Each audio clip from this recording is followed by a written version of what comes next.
খবর 24 সাথে আপনাকে স্বাগত। নতুন নতুন খবর জানার জন্য আমাদের চ্যানেলে চোখ রাখুন। নমস্কার দর্শক বন্ধুরা, স্বাগত আমাদের এই চ্যানেলে। রাতে একা বাড়ি ফেরার পথে ভয়ঙ্কর ঘটনা, মাঝ রাস্তা থেকে এক মহিলাকে টেনে নিয়ে গিয়ে ধর্ষণের অভিযোগ। ইতিমধ্যেই পুলিশের হাতে ঘটনাস্থলে সিসিটিভি ফুটেজও এসেছে, যেখানে দেখা যাচ্ছে অভিযুক্ত ওই মহিলার গলায় বেল্ট পেঁচিয়ে তাকে হিড়হিড় করে টেনে নিয়ে যাচ্ছে। রাস্তার ধারে দাঁড় করানো দুটি গাড়ির মাঝে নিয়ে গিয়ে ওই মহিলাকে ধর্ষণ করে অভিযুক্ত। বিশ্বের অন্যতম জনবহুল এবং ব্যস্ত শহর নিউ ইয়র্কের বুকেই ভয়ঙ্কর ঘটনাটি ঘটেছে।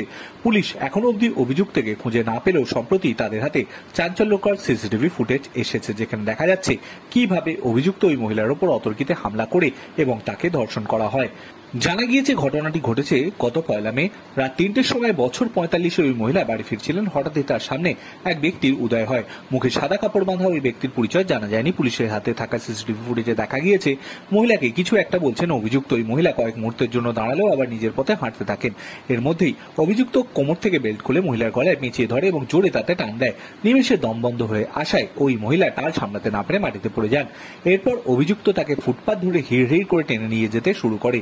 সামনেই পার্কিং করা দুটি গাড়ির মাঝখানে নিয়ে যায় ওই মহিলাকে।